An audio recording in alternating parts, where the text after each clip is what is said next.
Hi, everybody. Welcome to English Digest. I'm Tom. I'm Stephanie. And today we're going to continue talking about our selected work of literature for the month of May, the novel Ivanhoe, written by Sir Walter Scott, and it was published way back in 1819, which really isn't that long ago. Right. But it kind of depicts events that happened in England long before that. Right. Long before that. So it does put you back in time. I'm sure some of our listeners have watched Game of Thrones and some of these popular TV series that are set back in time as well. And so they can kind of get a feel for what this book is about if they've seen some of those programs. I know a lot of our friends like those. I didn't tend to watch Game of Thrones. It was a little violent for me, but I know it was a popular series of books, and it was written in this period of time as well. So we've got today's program is focused on themes. What is it that Sir Walter Scott was trying to communicate with his story and his characters? We're going to break that down, but before we do, we're going to read through today's lesson. One of the themes of Sir Walter Scott's Ivanhoe, published in 1819, is the conflict between cultures and the movement toward unification of those cultures. In Ivanhoe, the division between Saxon and Norman is placed front and center, with the prejudice against Jews also reflecting this theme. Ivanhoe is the real hero of the story, not because he acts bravely, but because he's a Saxon who supports the Norman king Richard and is also kind to Jews.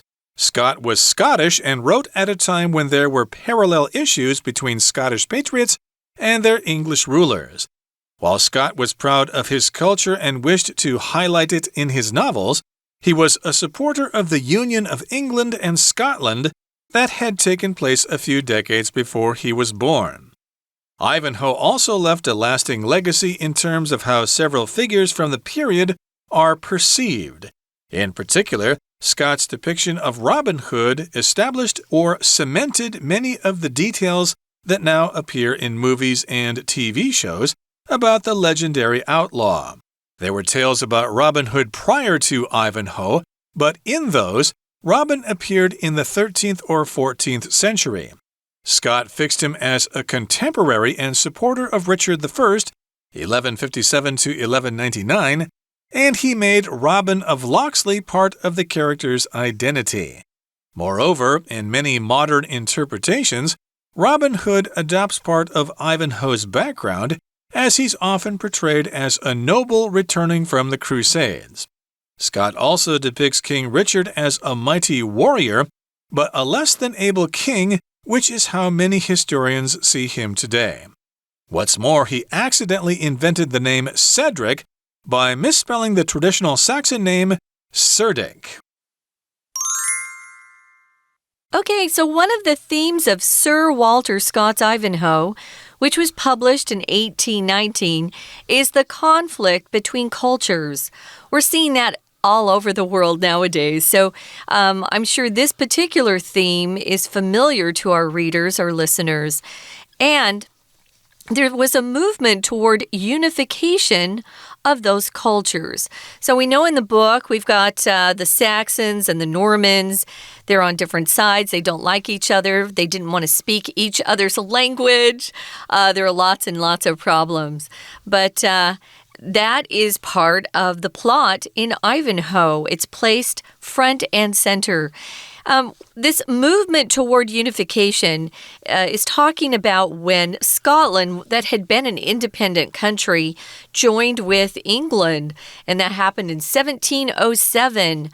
Some people in Scotland were happy, many were not. That's a continuing issue, actually, because there are still people in Scotland that would like to be independent from the UK. So we'll see what happens in the future. But I think a lot of these themes are familiar to us because history just keeps repeating itself. problems that we see today happened hundreds and thousands of years ago, actually. It's kind of funny. But this book, even though it was published in 1819, it's set hundreds of years before that. So that's one of the themes of this book. Again, it was written by Sir Walter Scott. It was published in 1819. And again, one of the themes is the conflict between cultures and moving toward unification, which we've heard about before. I'm sure the Koreans would love to establish unification eventually. And the Germans, of course, had unification back in the 1990s after the Soviet Union fell. There are plenty of examples out there of unification. And in Ivanhoe, the division between Saxon and Norman is placed front and center. If something's front and center, it's the main theme. You can't miss it because it's right in front of you. So again, we've got this conflict between the Saxons and the Normans, and they're not getting along. And of course, they want people to start getting along and realizing, hey, we've got more in common than we have differences. I also wanted to mention this phrase, front and center, in a literal way. Maybe you're taking a school photo and your friend wants to be front and center, which just means they're in the front and they're in the center, so that everyone is drawn to them. They want everyone to see them. They're front and center. They're standing front and center in the photo. But here, of course, it's a very important theme, that division between the Saxons and the Normans. And also, there's the prejudice against the Jews that's also reflecting the theme.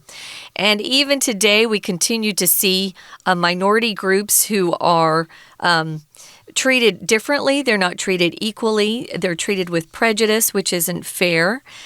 So we still today, have the same sort of issues happening around the world. Now, Ivanhoe is the real hero of the story, not because he acts bravely, but because he's a Saxon who supports the Norman king Richard. And he's also kind to the Jews. So he's shown as being a good guy because even though he is of a different group, he's a Saxon, he supports his king, who is a Norman at that point. And he is kind to Jews. I think you should be kind to everyone. Here, our writer thinks he's a hero because he's supporting the king even though he's of a different group, and that's the Saxons. Yeah, people like books about heroes because they're tough guys and they win fights and they're big and strong and muscular and handsome and stuff like that. But in this book, he's a hero because he's kind of playing on both sides here. He's a Saxon, but he supports the Normans, and people probably think he's a traitor or something like that. But I guess he's got some kind of inspiration, and he's thinking, hey, if we all work together, maybe the Normans aren't so bad, and if we let them control and let us have the right to vote and stuff like that, we won't be fighting each other and we won't be at each other's throats. We'll stop killing each other. Yeah. Exactly, and we can live in peace. So that's why he's considered a hero, also because he likes the Jews. And here we've got to tell you about Sir Walter Scott himself. He actually wasn't from England. He was Scottish, which means a person from Scotland. If you describe things from Scotland, like the person or the culture, you need to say Scottish. Or he's a Scot. Right, and you wouldn't say Scotch because that's a drink. But here, Scottish, of course, refers to people from Scotland or things that are Scottish. And he wrote at a time when there were parallel issues between Scottish patriots and their English rulers. So something's parallel. It's kind of occurring at the same time, and they're at different levels, though, like parallel lines. So we've got similar issues between the Scots and the English people because I guess there was also some kind of a mistrust between the English and the Scots. The Scots probably thought, hey, we don't want to be united with those English. They've got those awful tasting meat pies and those scones and afternoon tea. We've got better stuff up here like haggis. Oh, haggis is awful tasting. But he was Scottish, and he wrote about a time when there were parallel issues between Scottish patriots and their English rulers. Of course, a lot of very proud Scots don't want to be ruled by another country. They want their freedom. Braveheart, if you saw that movie with Mel Gibson years and years ago, it was about the Scots fighting the British for their freedom. It's kind of a cool movie. I can recommend that. So, yeah, he was a proud Scot. He loved that he had Scottish ancestry. He loved his culture. He was proud of it. But he also was a supporter of the unification of Scotland with England. So he was a supporter of that. A lot of his Scottish friends were not, but he wanted to kind of highlight why it might be a good thing to come together, quit killing each other and beating each other up. So he was wanting to highlight this in his novels. If you highlight something, you bring it out. We use highlight pens or highlighters to mark our textbooks, to remind us what things we need to really study for before a test or things we don't want to forget. If you highlight, you can use it to talk about the best parts of something. It could be maybe you're a marketing person and you're working. You want to highlight your best products by putting them at the front of the store or at the top of your website if you're online selling things. So he wanted to highlight this in his novels. Right. He was proud to be Scottish and he wanted to highlight it in his novels. You know, it's pretty good being a Scot. We like to play our bagpipes and wear our kilts and stuff like that. But still, even though we're proud of our Scottish heritage, it's still better to be unified with England. It's better if we work together than if we're enemies. And, of course, that union between England and Scotland took place a few decades before he was born. So 1707, right? 1707. I guess so. Yeah, England and Scotland were actually separate countries for a long time before they decided to work together and become one country. And this happens all over the place. We've got the Catalonian region in Spain. They want to be independent, but some people think, let's just stay together with Spain and preserve our local culture. There are lots of parallels in the modern world as well. Quebec in Canada. That's a good example. They want to be separate, yeah. Exactly. So, yeah, there you go. That's what this is talking about here. Being Scottish and English, but still wanting to be together as one country. And, of course, the country we know today is the UK, which includes Wales and Northern Ireland. Okay, that brings us to the end of the first part of our lesson for today. Let's listen now to our Chinese teacher. 听众朋友大家好，我是安娜。我们昨天跟前天带大家看完 Ivanhoe 这个经典的小说，这个萨克逊英雄传，它就是刻画中古世纪那个英国的忠啊、勇啊这种很经典的故事。而且你知道吗？这个作者他出现在这个第一段第一句，作者 Sir Walter Scott。什么时候出版的？1819年呢，我的老天哪，已经超过200年了。好，那为什么他这些文学作品可以流传好几百年呢？基本上就是因为这些文学作品谈的是人性，是不管过了多久大家都会碰到的困难，或者是很重要的议题。所以这些重要的文学作品可以流传这么久，就是因为这个原因。好，那它的主题到底是什么呢？基本上它的主题就是那种文化之间的冲突。好，文化之间冲突我们出现在这个也是第一段第一句的地方 The conflict between cultures。 还有这些文化其实会趋于统一 unification 这种发展。什么叫做文化冲突呢？第二句接着告诉我们文化冲突，比如说我们说 Saxons 跟 Normans， 这萨克逊人诺曼人之间这种文化的冲突，因为诺曼人就是会侵略这个萨克逊人嘛，这种分歧是故事的主轴。然后还有我们是不是提到一个很重要的字叫做 prejudice 偏见？你看看文化的分歧到现在这个世界也是到处都是甚至有战争还有我们对很多的弱势不一样的族群也有偏见这也都是几百年来的人性。所以这就是为什么这个经典的文学作品反映到这样子的一个主题，而且它一直流传下来。不过在第一段的第二句，我们特别注意一下逗点之后有一个 with， 这里的 with 介系词它就暗示着 with 之后不可以再出现动词哦。所以我们刚刚说对于犹太人的一个 prejudice 偏见反映出了这样子的一个主题的反应的 reflect 就会用动词 ing。 好，那当然这整个故事虽然谈文化冲突，谈边界，可是他的故事名字其实就是这一个人的名字，叫做 Ivanhoe。 Ivanhoe 他是故事主角他是一个真英雄，难道是因为他很会打仗吗？当然不是，是因为他是一个 loyal， 他是一个效忠King Richard 的一个 Saxon， 而且他对于 Jewish， 那对于犹太人都是很友善的，所以他是一个品格很高尚、很忠心、没有偏见的人，所以他是一个真英雄。好，我们在第一段的第3句的地方，我们特别把 Not A but B 抓出来。不是 A 而是 B， 不是 because not because， 不是因为 but because， 而是因为。那而是因为 but 之后的强调这个因为a Saxon， 后面的 who 到全部关这个句尾的地方也要全部括号哦，它是限定用法的关系子句，所以它是非常的这个 support， 非常的 loyal， 而且非常的 kind to Jews， 对于犹太人来说。那回过头来就谈一谈作者啦。作者Scott 他本身其实是苏格兰人，那他在写作的时候，当时苏格兰的爱国者对于英国兰之间统治者之间也存在着一些类似的问题。当然 Scott 对自己苏格兰的文化感到很骄傲，也希望能够在小说当中强调这一点，但是他也支持发生在他出生前几十年的英格兰跟苏格兰的这种统一，也就是回到我们刚刚第一段一开始提到的文化之间冲突，还有文化趋向一致这种发展。不过第一段呢的最后面，我们第5句的地方要来看一下，也有限定用法的关系子句，先行字是 The Union of England and Scotland， 而限定法关系子句从 that 一直到句尾的地方。We're going to take a quick break. Stay tuned. We'll be right back.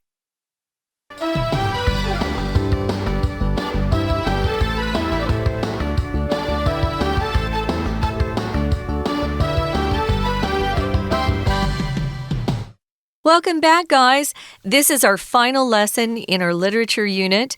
We've been talking about the plot of Sir Walter Scott's novel Ivanhoe and how it captures the spirit of medieval England, what it was like to live back then. It was kind of barbaric. Barbaric is just kind of uncivilized in a lot of ways. And if you were born poor, you stayed poor your whole life. You had very few options. So we're talking about how this book is set around the Scots and the Brits trying to unify. Actually, back then it was the Saxons and the Normans who weren't getting along.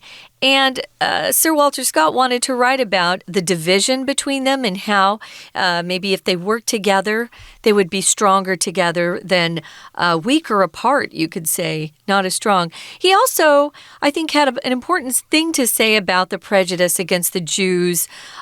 He made Ivanhoe a hero by being kind to Rebecca, who was Jewish, and also by supporting the Norman king rather than his own Saxon people, because Ivanhoe was Saxon, he wasn't a Norman.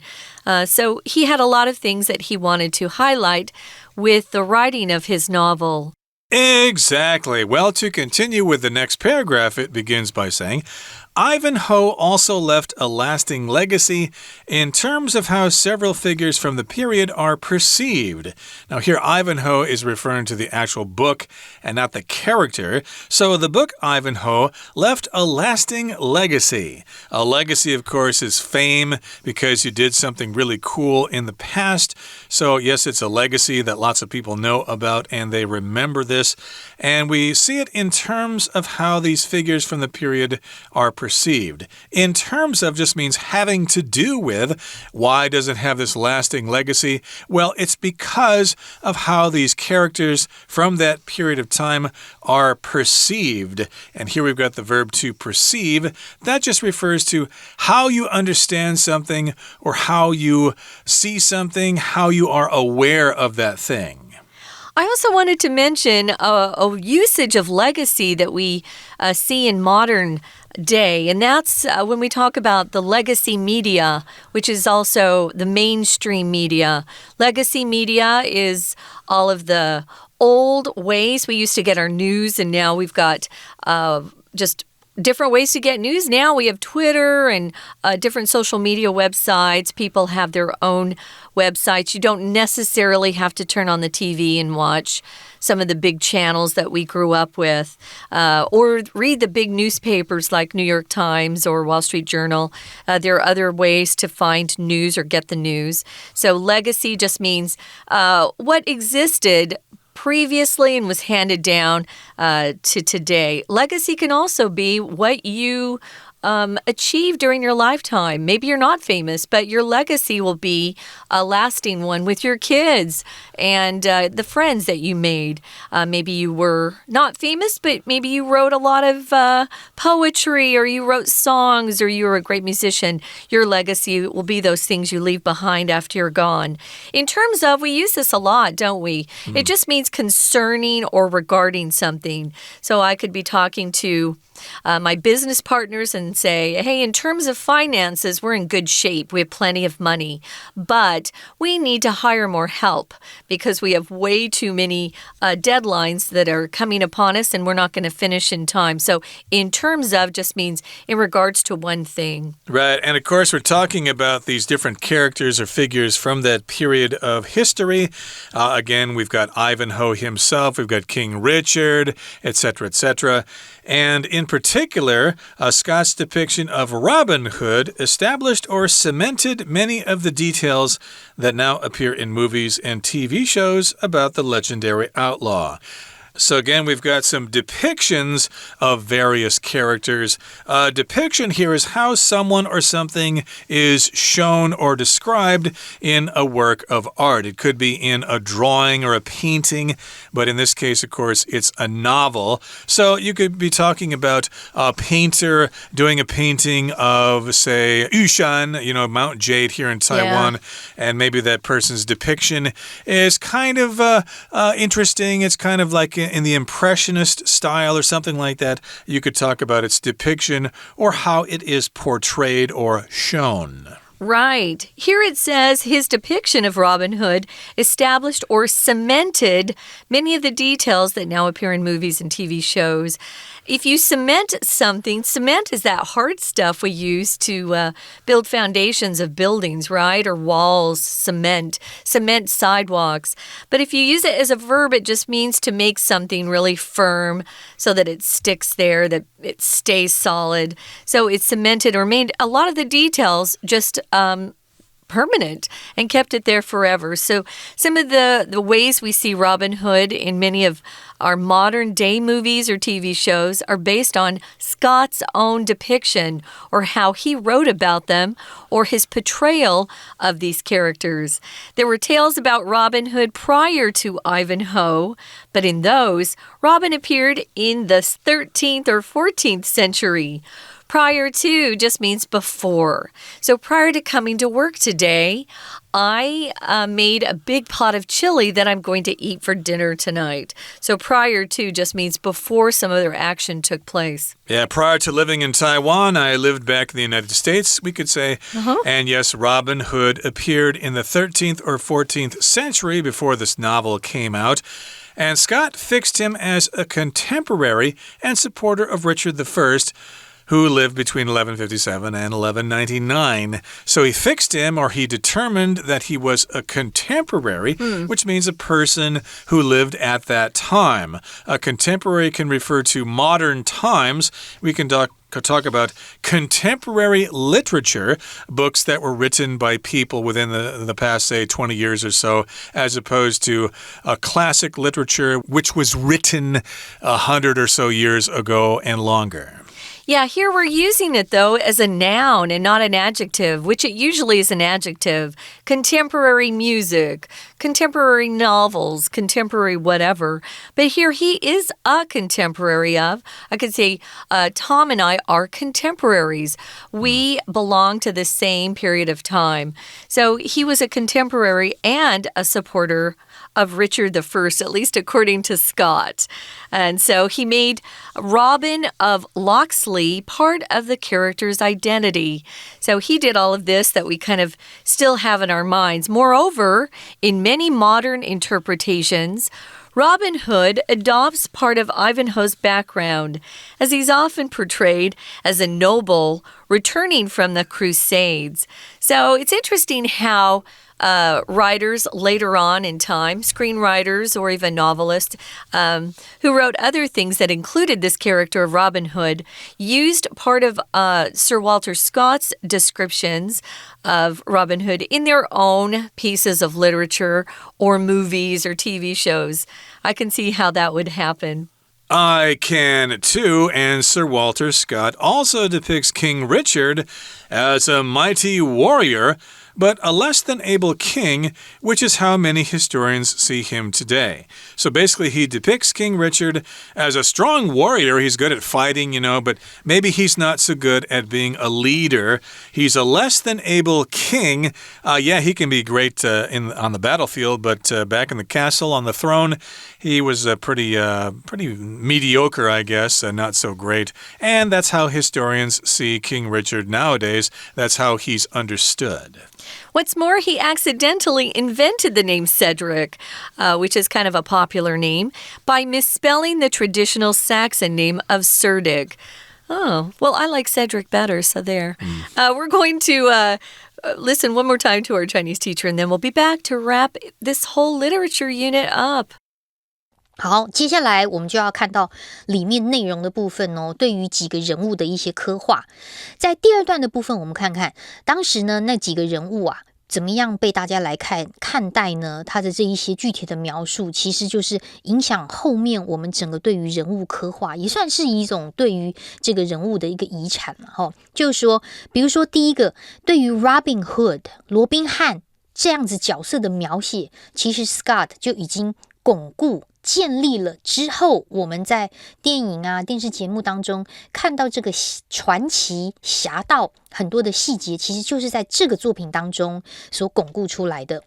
那对于 Robin Hood 的描述的细节是怎么样呢？因为其实第三句告诉我们啊，从 Ivanhoe 的这个作品之前，有关于罗宾汉的故事，在那些故事里面本来都是出现在13或14世纪的。可是呢，我们在 Ivanhoe 这样子的一个人物背景，是把它设定成为跟理查一世 King Richard， 也就是西元1157年到1199年同时期。那他也把这个 Locksley Robin Hood 作为这个角色的身份的一部分，把它设定好了。那此外，在很多现代版的演绎的版本当中，罗宾汉呢也采用了 Ivanhoe 这个部分的人物，因为他会经常被描述成为从十字军东征归来的一个贵族。那最后面呢，我们就有提到另外一个角色，就是所谓的国王理查一世 King Richard。 那作者 Scott 他是把他描绘成为一个很厉害的战士，但是作为君王啊比较无能，这是很多历史学家对于他的看法，描述的就是很精准。那这样子的一个文意出现在第二段第6句的地方。第6句，首先我们来看到这里有补充性的关系子句。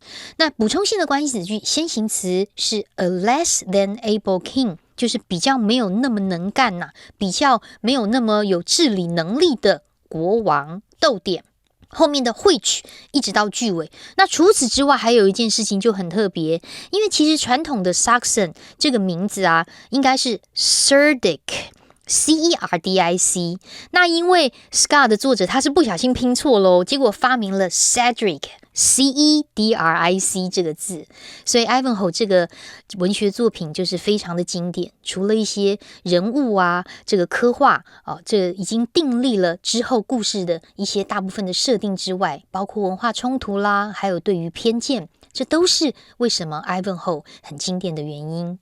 我是 Anna， 我们下次见。That brings us to the end of our lesson for today. And I must give our writer some compliments here because he did make what otherwise is a complicated story quite simple for us to understand, even us humble teachers. So, yeah, please join us again next time for another edition of our program. From all of us here at English Digest, my name is Tom. I'm Stephanie. Goodbye. Bye.